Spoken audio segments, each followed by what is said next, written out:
Miguel Street, Chapter 8. The Pyrotechnicist.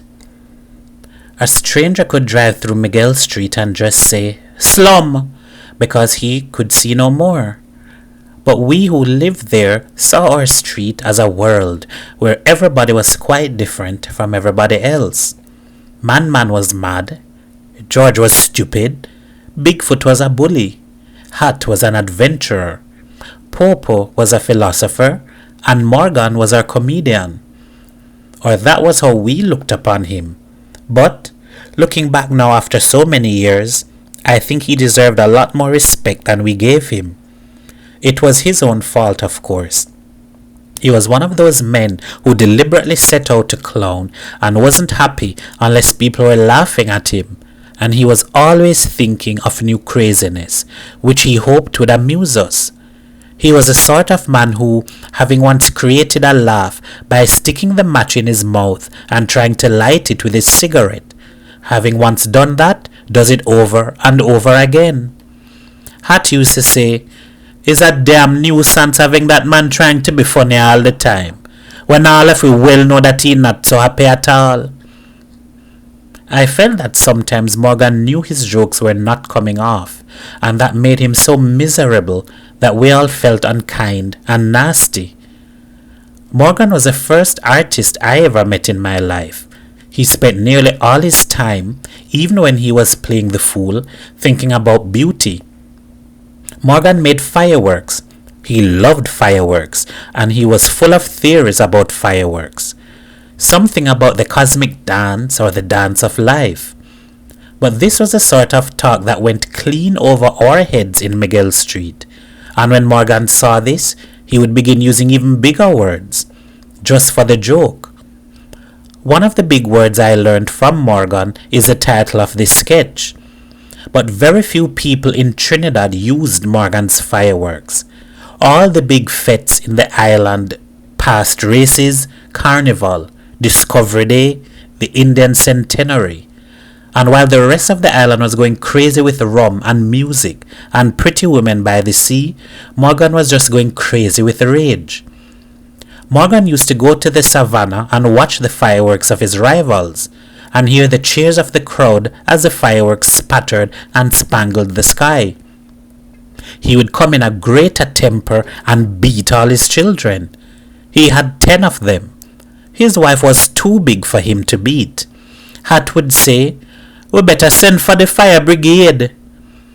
And for the next 2 or 3 hours, Morgan would prowl in a stupid sort of way around his backyard, letting off fireworks so crazily that we used to hear his wife shouting, "Morgan, stop playing the ass. You make 10 children and you have a wife, and you can't afford to go on dead now." Morgan would roar like a bull and beat on the galvanized iron fence. He would shout, "Everybody want to beat me, everybody." Hat said, "You know, we're hearing the real Morgan now." These fits of craziness made Morgan a real terror. When the fits were on him, he had the idea that Baku, the mechanical genius who was my uncle, was always ready to beat him. And at about 11 o'clock in the evenings, the idea just seemed to explode in his head. He would beat on the fence and shout, "Baku, you fat belly good for nothing son of a bitch, come out and fight like a man." Baku would keep on reading the Ramayana in his doleful singing voice, lying flat on his belly on his bed. Baku was a big man, and Morgan was a very small man, with the smallest hands and the thinnest wrists in Miguel Street. Mrs. Baku would say, "Morgan, why you don't shut up and go to sleep?" Mrs. Morgan would reply, "Hey, you thin-footed man, you better leave my husband alone, you hear? Why you don't go look after your own?" Mrs. Baku would say, "You better mind your mouth, otherwise I come up and turn your face with one slap, you hear?" Mrs. Baku was 4 feet high, 3 feet wide, and 3 feet deep. Mrs. Morgan was a little over 6 foot tall and built like a weightlifter. Mrs. Morgan said, "Why you don't get your big belly husband to go and fix some more motor car and stop reading that damn stupid sing-song he always sing-songing?" By this time, Morgan would be on the pavement with us, laughing in a funny sort of way, saying, "Hear them the women and them." He would drink some rum from a hip flask and say, "Just watch and see. You know the Calypso? Time of the year. I go have the King of England and the King of America paying me millions to make fireworks for them. The most beautiful fireworks anybody ever see." And Hat or somebody else would ask, "You go make the fireworks for them?" Morgan would say, "Make what? Make nothing. By this time, so next year I go have the King of England and the King of America paying me millions to make fireworks for them. The most beautiful fireworks anybody ever see." And in the meantime, in the back of the yard, Mrs. Bucker was saying, "He have big belly, but what yours have? I don't know what yours going to sit on next year this time, you hear?" And next morning Morgan was as straight and sober as ever, talking about his experiments. This Morgan was more like a bird than a man. It was not only that he was as thin as a matchstick. He had a long neck that could swivel like a bird's. His eyes were bright and restless, and when he spoke, it was in a pecking sort of way, as though he was not throwing out words, but picking up corn.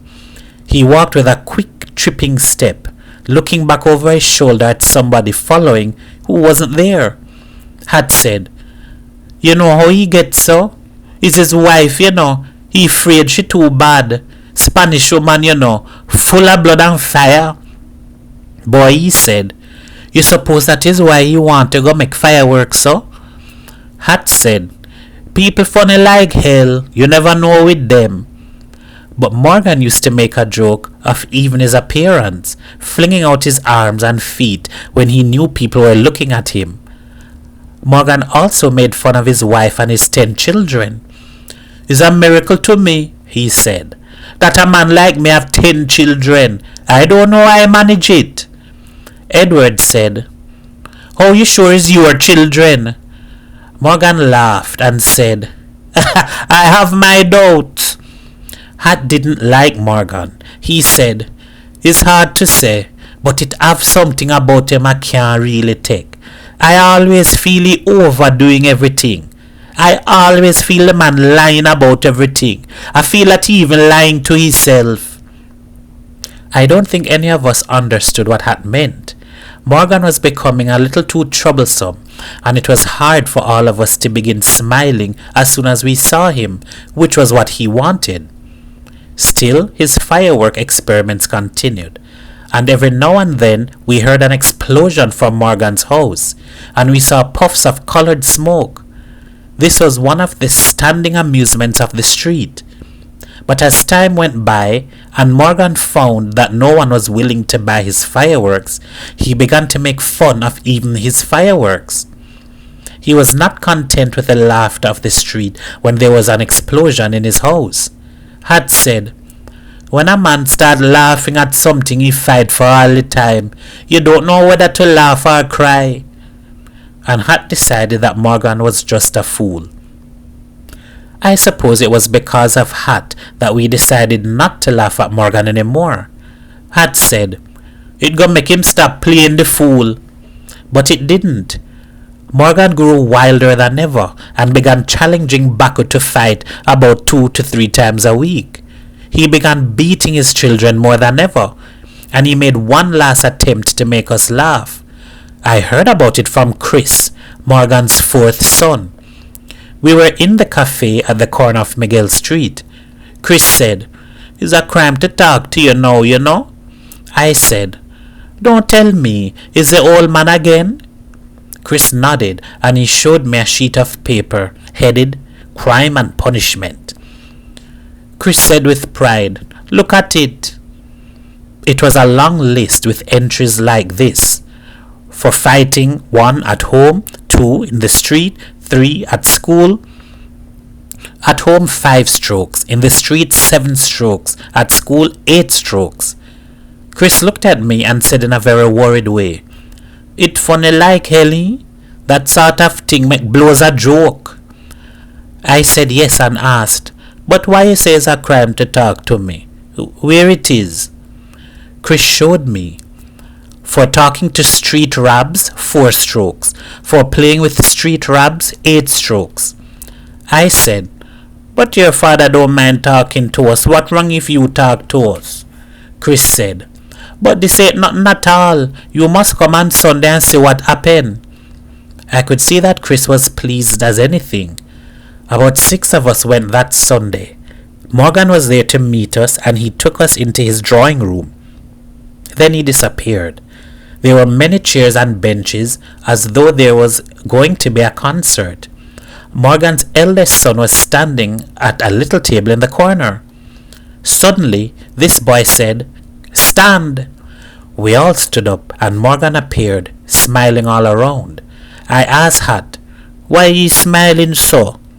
Hat said, "That is how the magistrates and them does smile when they come in court." Morgan's eldest son shouted, "Andrew Morgan!" Andrew Morgan came and stood before his father. The eldest boy read very loudly, "Andrew Morgan, you are charged with stoning the tambourine tree in Miss Dorothy's yard. You are charged with ripping off 3 buttons for the purpose of purchasing some marbles. You are charged with fighting Dorothy Morgan. You are charged with stealing 2 talums and 3 sugar cakes. Do you plead guilty or not guilty?" Andrew said, "Guilty." Morgan, scribbling on a sheet of paper, looked up. "Have you anything to say?" Andrew said, "I sorry, sir." Morgan said, "We will let the sentences run concurrently, 12 strokes." One by one, the Morgan children were judged and sentenced. Even the eldest boy had to receive some punishment. Morgan then rose and said, "These sentences will be carried out this afternoon." He smiled all around and left the room. The joke misfired completely. Had said, Nah, man. You can't make fun of your own self and your children that way and invite all the street to see. Nah, it ain't right." I felt the joke was somehow terrible and frightening. And when Morgan came out on the pavement that evening, his face fixed in a smile, he got none of the laughter he had expected. Nobody ran up to him and clapped him on the back, saying, "But this man Morgan really mad, you hear? You hear he beating his children these days?" No one said anything like that. No one said anything to him. It was easy to see he was shattered. Morgan got really drunk that night and challenged everybody to a fight. He even challenged me. Mrs. Morgan had padlocked the front gate, so Morgan could only run about in his yard. He was as mad as a mad bull, bellowing and butting at the fence. He kept saying over and over again, "You people think I am not a manny? My father had 8 children. I is his son. I have 10. I better than all of you put together." Hat said, "He soon go start crying and then he go sleep." But I spent a lot of time that night before going to sleep thinking about Morgan, feeling sorry for him because of that little devil he had inside him. For that was what I thought was wrong with him. I fancied that inside him was a red, grinning devil pricking Morgan with a fork. Mrs. Morgan and the children went to the country. Morgan no longer came out to the pavement seeking our company. He was busy with his experiments. There were a series of minor explosions and lots of smoke. Apart from that, peace reigned in our end of Miguel Street. I wondered what Morgan was doing and thinking in all that solitude. The following Sunday, it rained heavily, and everyone was forced to go to bed early. The street was wet and glistening, and by 11 there was no noise save for the patter of the rain on the corrugated iron roofs. A short, sharp shout cracked through the street and got us up. I could hear windows being flung open, and I heard people saying, "What happened? What happened?" Is Morgan? Something happening to Morgan?" I was already out in the street and in front of Morgan's house. I never slept in pajamas. I wasn't in that class. The first thing I saw in the darkness of Morgan's yard was the figure of a woman hurrying away from the house to the back gate that opened onto the sewage trace between Miguel Street and Alfonso Street. It was drizzling now, not very hard, and in no time at all a crowd had joined me. It was all a bit mysterious, the shout, the woman disappearing, the dark house. Then we heard Mrs. Morgan shouting, "Teresa Blake! Teresa Blake! What you doing with my man?" It was a cry of great pain. Mrs. Baku was at my side. "I always know about this Teresa, but I kept my mouth shut." Baku said, "Yes, you know everything like your mother." A light came on in the house, then it went off again. We heard Mrs. Morgan saying, "Why you afraid the light so far? Ain't you his man? Put the light on, let we see the great big man you is." The light went on, then off again. We heard Morgan's voice, but it was so low we couldn't make out what he was saying. Mrs. Morgan said, "Yes, hero," and the light came on again. We heard Morgan mumbling again. Mrs. Morgan said, "No, hero." The light went off, then it went on. Mrs. Morgan was saying, "Leave the light on. Come, let us show the big hero to the people in the street. Come, let us show them what man really make like. You is not a anti-man. You is real man. You ain't only make 10 children with me. You going to make more with somebody else." We heard Morgan's voice, a fluttering, unhappy thing. Mrs. Morgan said, "But what you afraid now for? Ain't you is the funny man, the clown? Come, let us see the clown and the big man you is. Let them see what man really make like." Morgan was wailing by the time and trying to talk. Mrs. Morgan was saying, "If you try to put that light off, I break your little tin tail like a matchstick, you hear?" Then the front door was flung open and we saw. Mrs. Morgan was holding up Morgan by his waist. He was practically naked and he looked so thin. He was like a boy with an old man's face. He wasn't looking at us, but at Mrs. Morgan's face, and he was squirming in her grasp, trying to get away. But Mrs. Morgan was a strong woman. Mrs. Morgan was looking not at us, but at the man in her arm. She was saying, "But this is the big man I have, eh? So this is the man I married and slaving all my life for?" And then she began laughing in a croaking, nasty way. She looked at us for a moment and said, "Well, laugh now. He don't mind. He always want people to laugh at him." And the sight was so comic, the thin man held up so easily by the fat woman, that we did laugh. It was a sort of laugh that begins gently and then builds up into a bellowing belly laugh.